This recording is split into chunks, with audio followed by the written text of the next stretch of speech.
Hello and welcome, ladies and gentlemen. Welcome to Nirmal Bangam. You're all glad we have with us Tahir Bacha, CIO Equities, Invesco Mutual Fund joining in. Tahir, we've just been chatting about the kind of unprecedented times that all of us are actually going through. And no one has been spared this time around. It's every part and nook and corner of the world or the globe, you could say, which has been impacted. And same has been the impact, not only on the healthcare front, but on the economies as well. If you have to rate India right now amongst developing or even developed economies, where would you actually place India? So I think from a economic standpoint, we are somewhere in between. We've got some of our strengths. We have also got a fair bit of our challenges as well.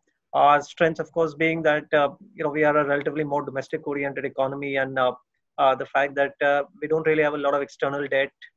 Whatever debt we have on our balance sheets also are more public debt, domestic debt, which can be managed. And we obviously are, have a large domestic market for ourselves. But at the same time, I mean, we don't really have the resources to be able to spend as, let's say, some of the other developed economies would be in a position to spend in order to get themselves out of trouble. Uh, so, we therefore are somewhere in between. We are trying to manage with the resources that we have at hand.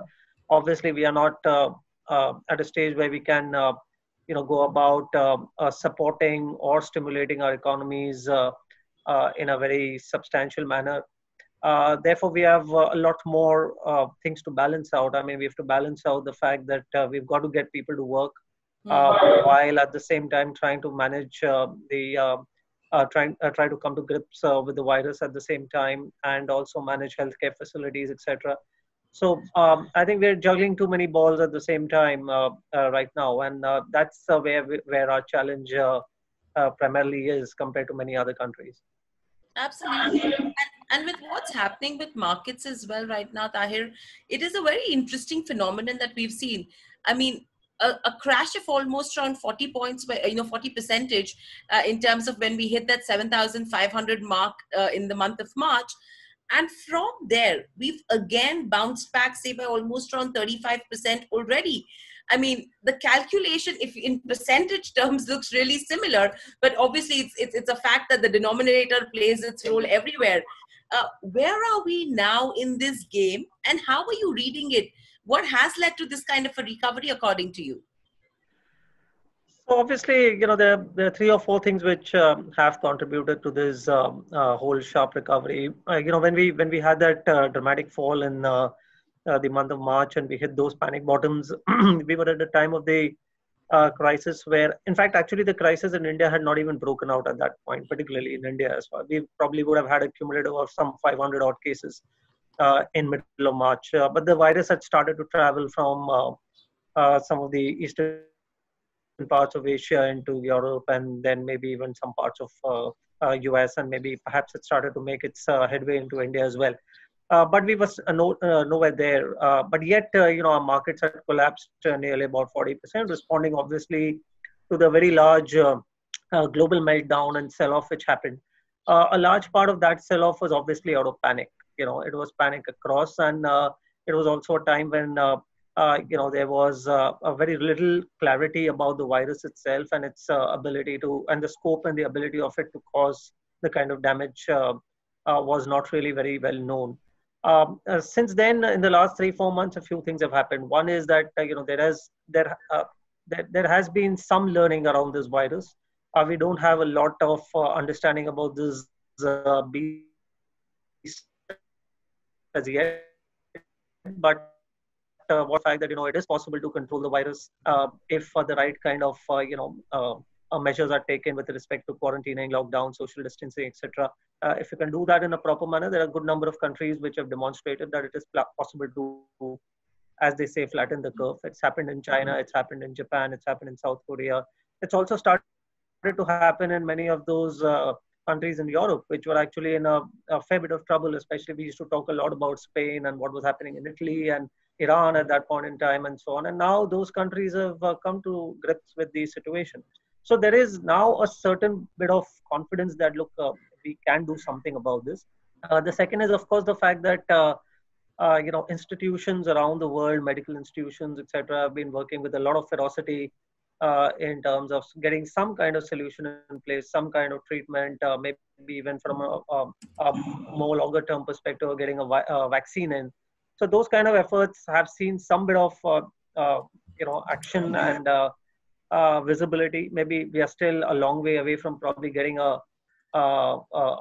vaccine in, but nonetheless, there is some bit of confidence that look, we have some modes of treatment, especially for not so acute cases. And the last third, of course, being the fact that there has been phenomenal amount of liquidity and credit support which has come out of most governments and central banks around the world. So governments have obviously tried to make up for lost incomes and lost cash flows of businesses. And central banks, on the other hand, are actually trying to calm the markets by saying that, look, we are there to pump in as much of liquidity, QE3, QE4, QE5, QE infinity if required. We'll be there till to whatever it takes. And even going by yesterday night's Fed statement that we are once again we are there and we're going to do whatever it takes. So I think that has added confidence. And last but not the least, more recently has been the ability of some of the countries to be able to get back to work, get started, come out of the lockdown.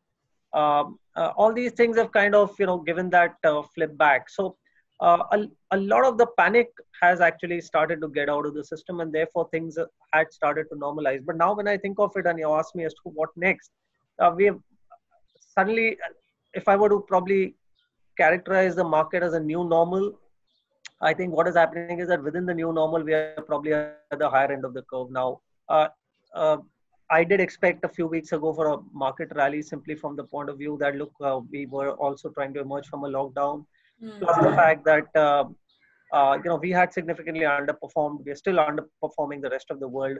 For example, we are down some 20% year to date, 22% year to date in dollar terms, and we are the worst performing market. I think the only other country which comes close to us is Indonesia. But most others are more like 11%, 10%, some are even 5%, like Japan and China. US is barely about 7, 8% now from its peak. So we have significantly underperformed, and maybe to that extent, we don't deserve to be as bad. And I think to that extent, maybe we have a little more room to go. But we are probably at the higher end of the new normal, at least from a shorter term standpoint. I mean, we're kind of fair on the valuations. Once again, we are not as cheap. So I would think that is, I would envision that the next at least couple of quarters is we would like to spend some more time as a market in this current band, maybe somewhere between this 9 and 10,000 or 9,500 and 10,500 levels of the Nifty is where I think we are likely to be. I think it's from here on it's a race. It's a race between whether the virus gets ahead of us or the economy gets ahead of us. So is the virus going to succeed by exploding as we try to get back to work, or is it that the economy will be able to maintain that momentum without actually having an explosion in cases? So the next 2-3 months will be about this race, and that will determine the level of confidence sustaining in the markets or not. Right. So with this, Tahir, a couple of things. Now, we mentioned about healthcare with regards to where the vaccine goes, or maybe there is a therapy out to treat it. Do you think until a medical solution emerges, the markets will keep swinging from fear to hope? That's one. Because earlier the anticipation was a lot of medical institutions which came out and said that probably in the month of September or something, we could be out with a vaccine. Yesterday, in fact, I had a conversation with Kiran Majumdar's show as well, and she was exactly indicating that we are still at least a year away from a vaccine coming in, which will be probably a definitive solution. And with this, we know that the first half of FY21 is expected to be a washout in terms of earnings. So are markets pricing in the fear with regards to whether the vaccine will be out or not? And secondly, with regards to the earnings, if the first half of the year is going to be a washout, are we already starting to see, FY22 P multiples that have started to come in valuations? I kind of agree with what you mentioned about what Kiran had to say. I don't think we should be hoping for a vaccine to be coming in anytime soon. I mean, we'll be lucky if we get there, but going by past evidence and the fact that many other virals in the world today are still not have found a vaccine despite a number of years having passed by. So I would attribute lower chances to that. The good part is that the work is on. So maybe somewhere down the line, 2 years, 3 years, I wouldn't know.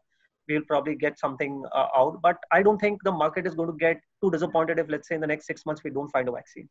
I think market is going to try and see try and understand whether the world is in a position to adapt without a vaccine. And the most immediate thing which the market would probably be worried about, especially after this massive rally which has happened globally in the last 4 to 6 weeks, is whether we get into any second phase or the second wave of a virus exploding in any of the places around the globe, especially in countries where they have had a significant amount of control already. So, for example, if there was evidence, I hope not, but if there was evidence of a second wave coming out of a China or maybe a Japan or some such thing, I think that is something which will significantly disturb the market sentiment, especially after this rally having come in.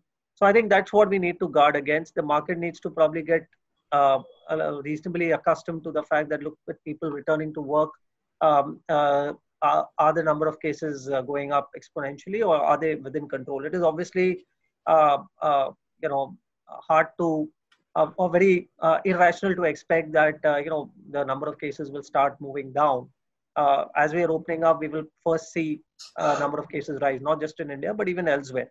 But if that pace of rise is not very significant and if it is reasonably managed and it doesn't really overwhelm medical facilities, I don't really think then the markets probably will get too worried. I mean, if that is something which is well managed, markets will try to probably gain confidence.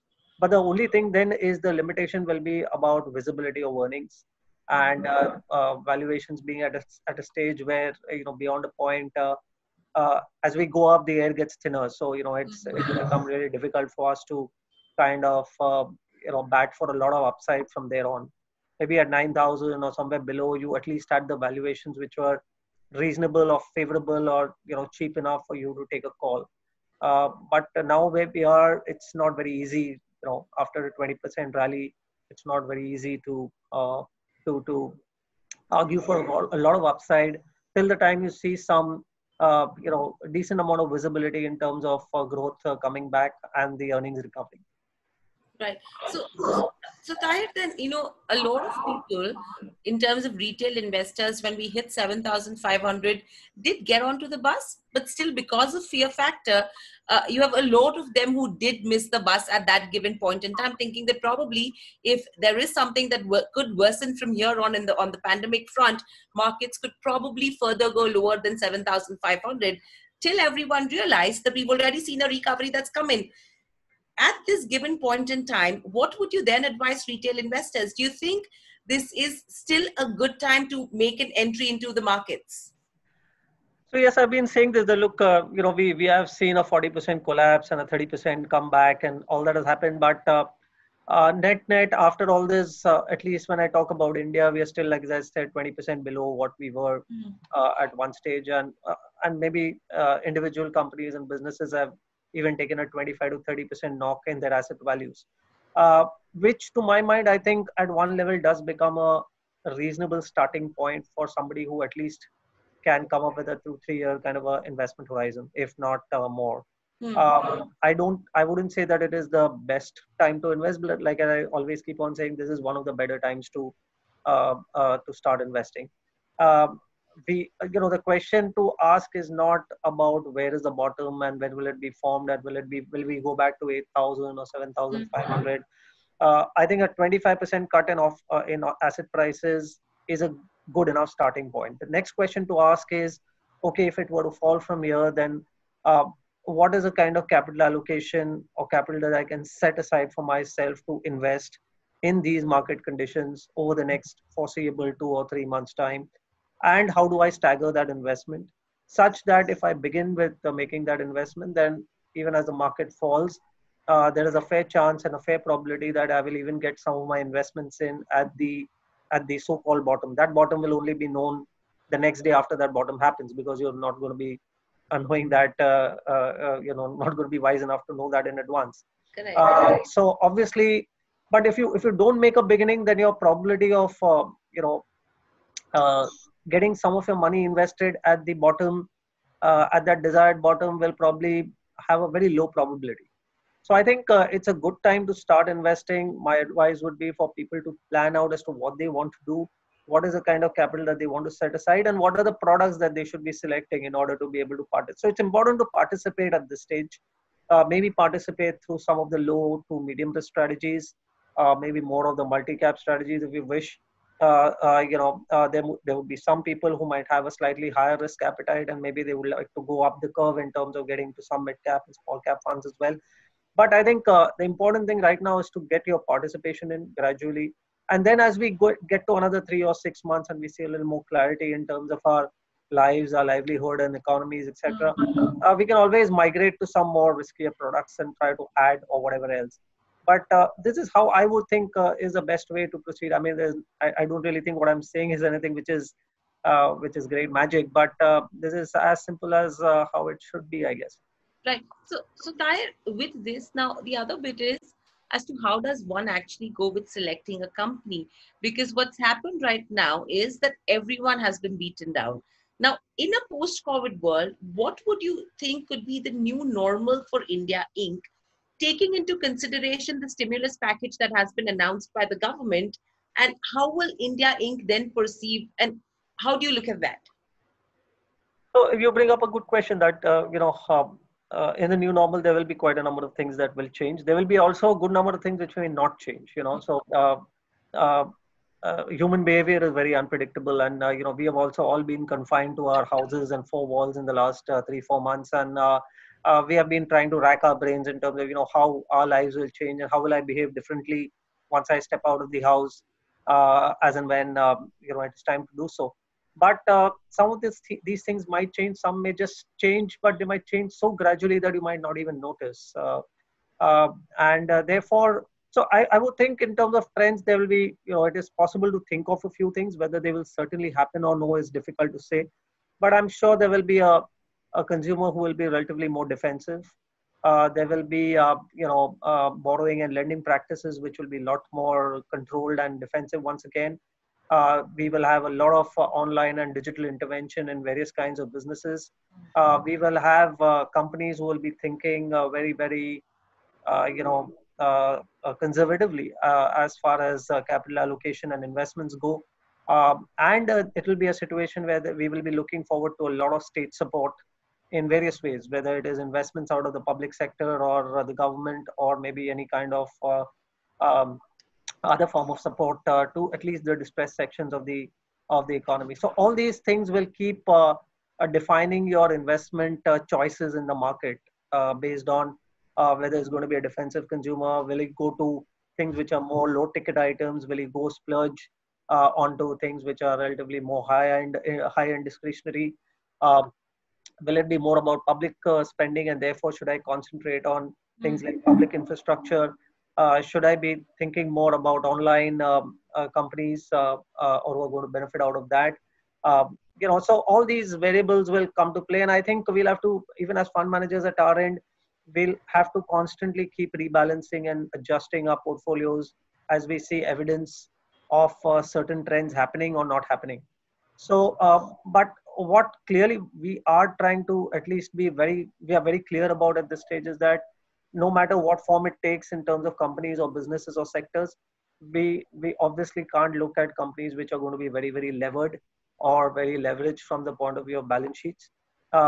We can't look at enterprises today which perhaps if the problem were to persist for a slightly longer period of time, are going to get significantly challenged with respect to their balance sheets. Um, and their ability to hold on to their franchise. I think those are things which at a very aggregate, 30,000 feet level across all our strategies, whether it is large cap, mid cap, small cap, we are clearly very, very particular about. So that's one starting point. But then there are areas, it's not a market where we can be significantly defensive. It is also not a market where we can be materially aggressive.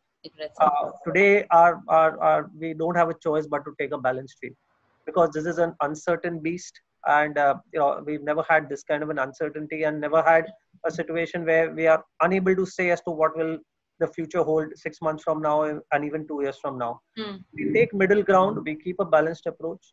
Wherever there are places where we need to be defensive, even after this 30-40% correction or 20% correction, we will do that if need be. And if there are places where things have become really very cheap or exciting, and we need to be aggressive, we'll be aggressive as well. The way we would like to look at companies is that, look, we know that companies are not built for the next 2 years, 3 years. They are probably built for the next 5, 10, 20 years. Okay.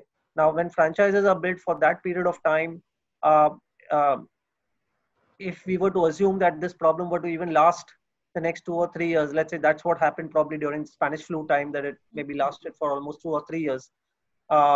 If that were to be the situation which will come to pass, then I think we have to, take the necessary. What we need to do is, therefore, we discount what can happen in the next 2 years. We will probably subtract that or discount that or discard that out of the valuations of the companies, and then try to see what can they logically, conservatively generate over their balance of their lifetime.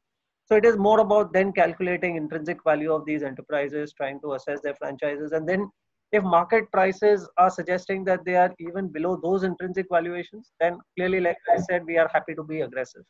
Uh, as far as we are not taking material balance sheet risk. So that is how we are looking at the choice of companies which are coming to us today. Right. So right now, Tahir, with regards to where the portfolio goes, I mean, Invesco has been heavy with regards to financials. You've been overweight with regards to discretionary. There is a lot of exposure coming into healthcare, industrials, as well as energy.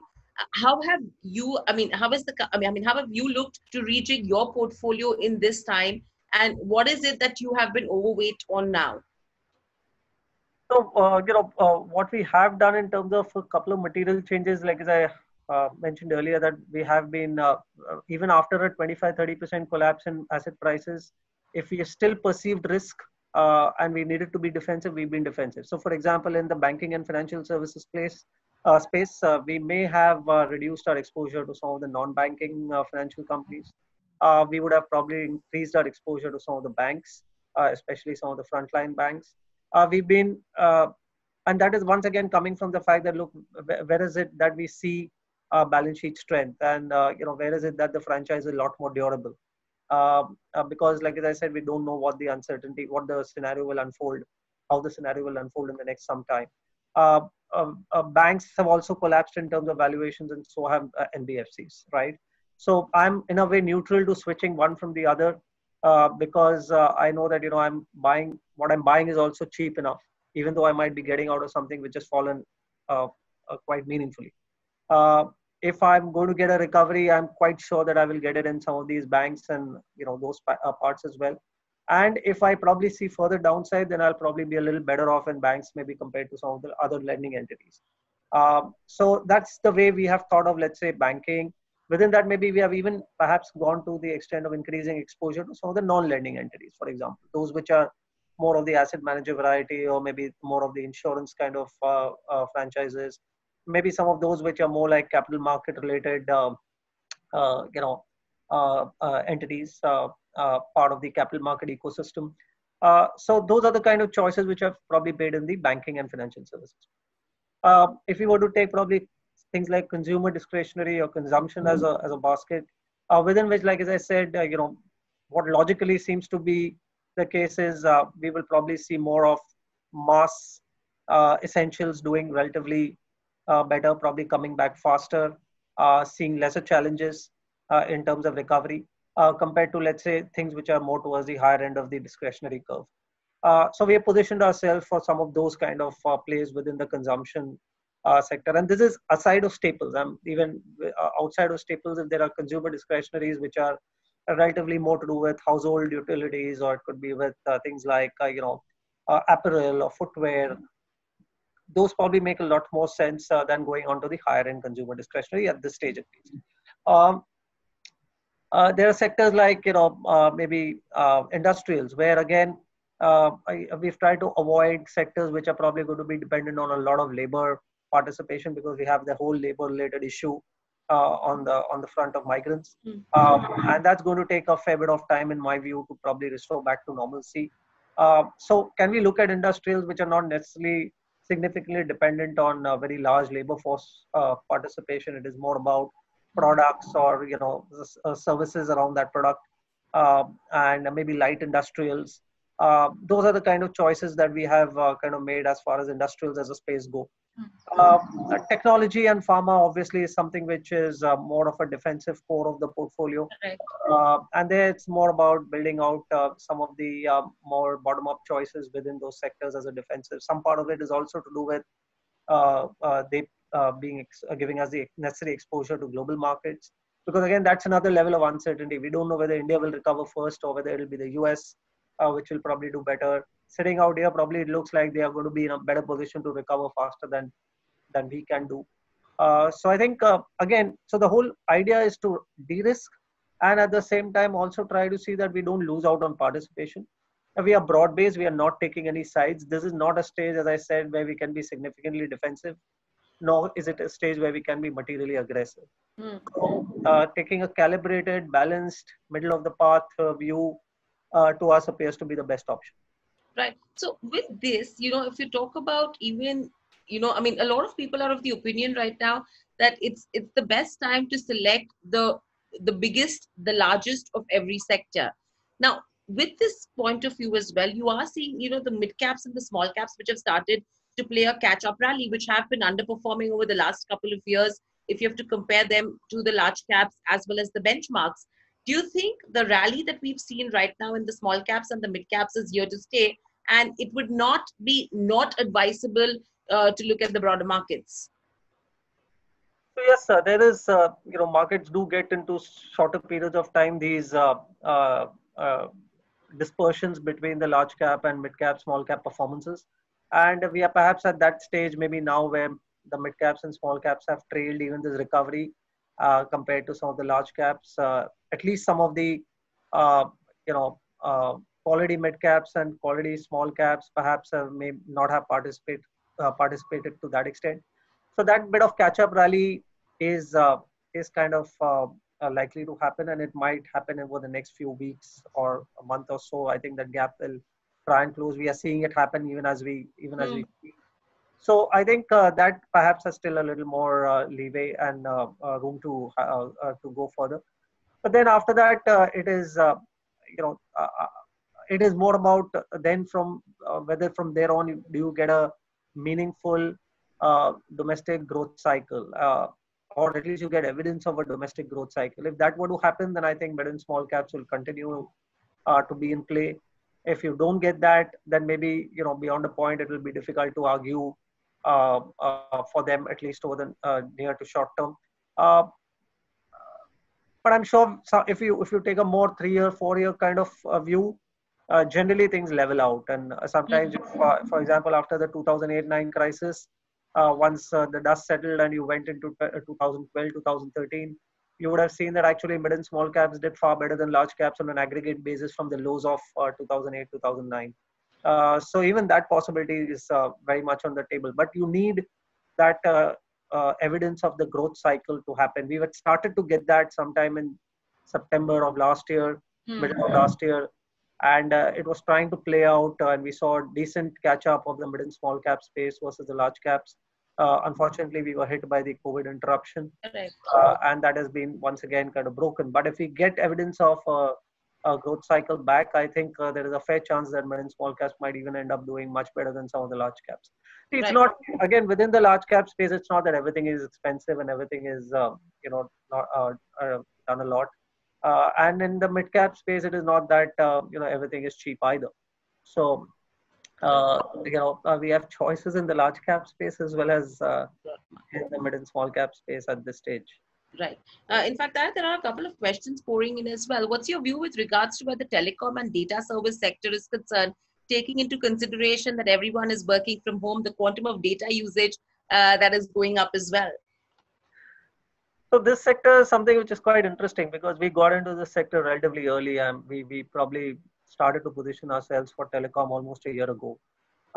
We were reasonably well exposed through one company, but then we added another name as well within the telecom space, a pure play telecom provider. So we have a fair presence there, but uh, obviously we did not have expectations about work from home and COVID at that point in time. Our expectations were more built on the fact that they had turned value, they had turned cheap. So we essentially bought for the initial cheapness of some of these entities.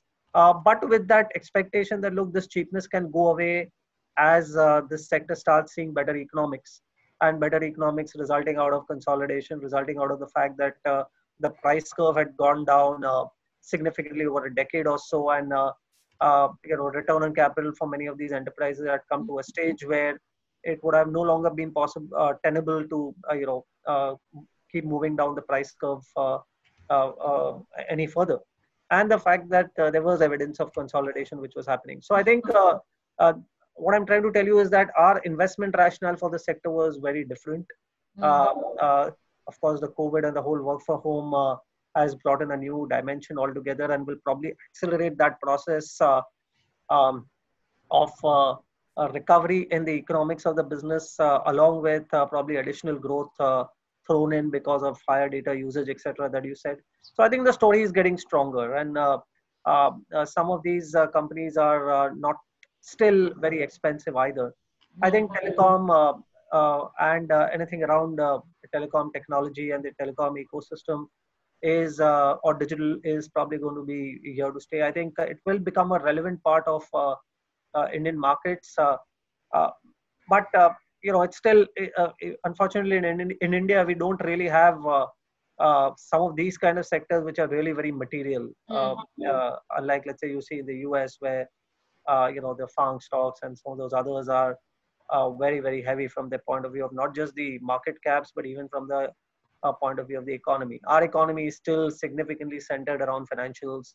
I don't see financials going away uh, as a pivotal sector of the overall markets. But nonetheless, I think yes, to answer your question, that telecom thing is quite material. We have a good amount of exposure out there, and I think we still have a decent amount of way to go. Right. And another question coming in with regards to is the pharma sector. How long do you think that the pharma rally could be sustainable? And on the back of the COVID outbreak, do you think there are a lot of chances that probably pharma as a sector could be what we've already seen what's happened with IT, when the rally happens? The pharma again is a sector which we had some positioning, but again for the completely different set of reasons. Our reasons were basically more about in certain cases cheapness of valuations, and in a few other cases it was more because we wanted to actually be with the domestic boys and not probably have exposure to some of the exports or the globally inclined players. So I think our rationales once again were a little different, and we had a little more bottom-up approach to this whole sector. We do look overweight in the healthcare space if you look at our portfolios, but it's more a culmination of the bottom-up collection of stocks that we have, rather than with the intention of being overweight the sector as such. Uh, what has happened, however, in the recent past is that there's been as we know, there's been a fair bit of climb in some of the and many of the pharma names, and therefore the valuation related cheapness has clearly dissipated away. Uh, for now, from here on, we obviously have deliverables. We want deliverables in the form of earnings coming back for some of these companies, if not all. Given because many of these companies have gone through a very lean patch as far as earnings go in the last 2-3 years. So I think now they are at a stage where they better earn their keep in the sense that they have to deliver on their earnings to be able to justify the valuations at which they are. Some of them they still make reasonably decent sense, and we are still there with them. But at the margin, I think we're more inclined to kind of cap our exposure to pharma at this stage, than significantly expose it further. But it is still a journey. We are somewhere in the middle of the journey. We probably would like to continue to see some bit of stronger evidence. If really valuations go out of hand, then we'll have to perhaps do something about it. Right. And with this, what do you think of, go local is what the Indian government is promoting. Do you think we are in a position to actually attract manufacturing out of China into India? And you think manufacturing as a sector could be a play we should be looking at? And within that, then what are the, individual sectors you would be eyeing? Because currently we've been known as the back office hub, that's what people call us for the globe. Do you think there is a possibility for us supplementing China on the manufacturing side? Yes, so we have actually been an economy which did benefit from the global opportunity, especially in the IT space. But that was because it was more services led and it had different dynamics around it. It didn't really need as much of state support to facilitate that, as we know. In fact, it just required the state to stay out of it for it to actually do well over the years and over the decades. But I think manufacturing is a completely different ball game. It will require a lot of policy support as well as many other things, especially from an infrastructure standpoint, etc. So I think it's we can pursue the China or go local policy, or maybe the China plus one thing perhaps makes a little more sense. We have a fair chance to actually make it as a China plus one next alternative, next additional destination. But to get to a preferred, vendor or preferred manufacturer will be a long way off, in my view. We'll have to do a lot of things at our end as well in order to be able to. So there is an opportunity for sure, but we have to correct a lot of things at our end, be it in terms of policies, infrastructure, investments. We have to identify the right pockets as well, because manufacturing in general is a very wide space. So you need to identify which are your areas of strength. It has to come from things which are relatively more local in nature. So there has to be a certain domestic footprint around it, which gives us some level of initial scale to begin with, and on which you can build. So I think it's going to be it's a good starting point. These are conditions, the necessary conditions which are developing for us to become a relevant player. But it is up to us as to how much we'll be in a position to seize. There are some opportunities, very few scattered businesses which are emerging as China substitutes or are emerging as important, large, large scalable manufacturing-led opportunities. But not too many, I would say. There are certain industrials which in any case have had a decent amount of export orientation, and they've been servicing different parts of the world. There are some MNCs, especially out of the US, which today have entities only in India. They don't even have it in China. They don't have manufacturing. They've only chosen India as a base, and this is not something as of today. It's been there for decades. And they have already been supplying to their global requirements as and where. In certain cases, India has substituted certain other vendors as well, but not to the size and scale which one would desire. So there are certain existing opportunities. There are one or two new opportunities which are emerging. But beyond that, I think we don't really have a very strong place where I can confidently say that, look, I can today have 20% of my portfolio to things which can be, which can play that theme. Right. So that's where we are currently limited. Right. And Tyler, nothing what is your view with regards to where the real estate sector, aviation, and hospitality go? Because these three have been the ones which have been most affected, beaten down, valuations are down, negligible right now. Do you think this could be a time to look at quality names in these sectors? Well, you can, and look, all these few sectors have certain challenges of their own. They have a principal challenge that generally the return on equities and return on capitals over more longer cycles have not really been very attractive, except for a handful of names, if at all I can think of, in each of these together. So they are, in general, they are not very easy businesses to deal with.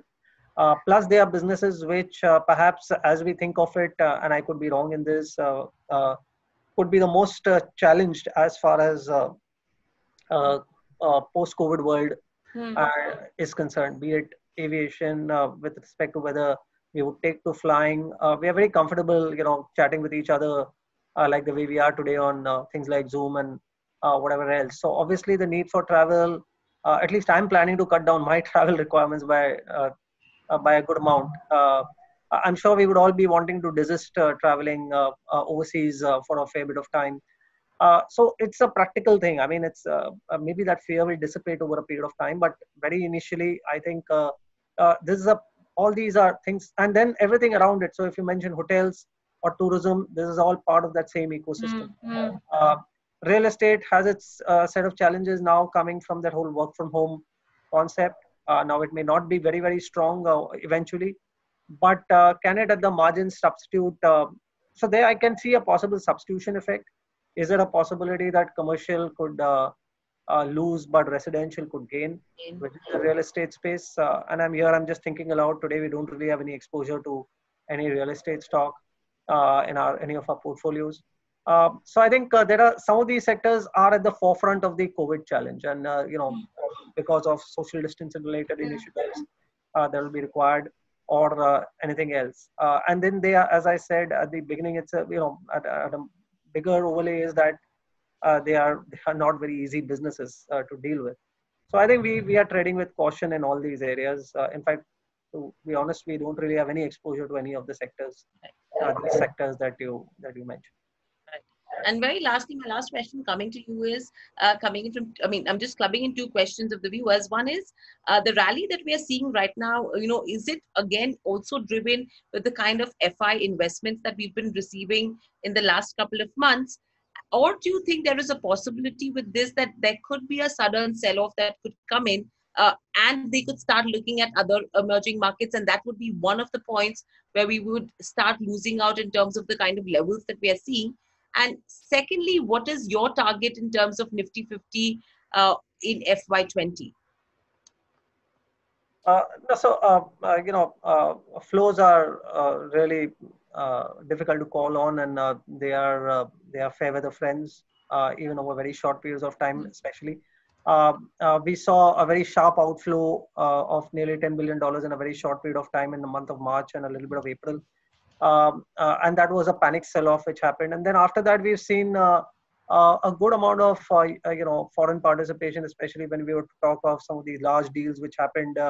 And some of the very strong, large frontline companies, be it a Bharti or a Lever or a Reliance in many ways, and a few others. So we at the end of it all, I'm not in a position to judge whether FI has really deserted us big time. They did, of course, take their own did their own bit of readjustment, which was necessitated out of global factors.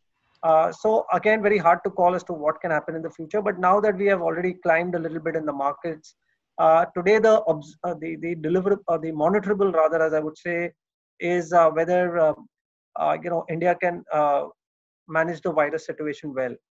And I think if we can illustrate that we are able to manage the virus situation well, and yet open up our economies, then I think we will see lesser impact out of flows. But given that some of the other countries which are coming out of the lockdown are not necessarily seeing any sharp deterioration in the virus situation, um, uh, if at all India does not do well on the virus control front, I think there is a fair possibility that once again we might see some bout of selling. How intense will it be is hard to say, but over a shorter bout, it can impact. And now that we have climbed the markets, we can easily shave away 5-7% at any point in time. Coming to the target of FY calendar year 20, like as I said, I mean, I think right now what I see is visibility is uh, uh, for us to stay within this band of 9,500 to 10,500. I don't really think I can argue for a lot more, at least up until calendar year 20, by which time I think we'll come to a stage where we'll have some more visibility around what 21 has in store for us or 22 has in store for us, and what are we doing in any other way in terms of being able to come out of this hole. And then markets probably will start responding to that curve. And I think our general impression at a Invesco global level is that uh, there can be a bear case, a bull case, and a base case. A bear case is for us something where we see a second wave of the virus coming about, like as I said, in any part of the world. But if that were to happen, that should happen in the next 3 to 6 months. If we can avoid the second wave in the next 3 to 6 months, then the base case and perhaps even the bull case comes into play.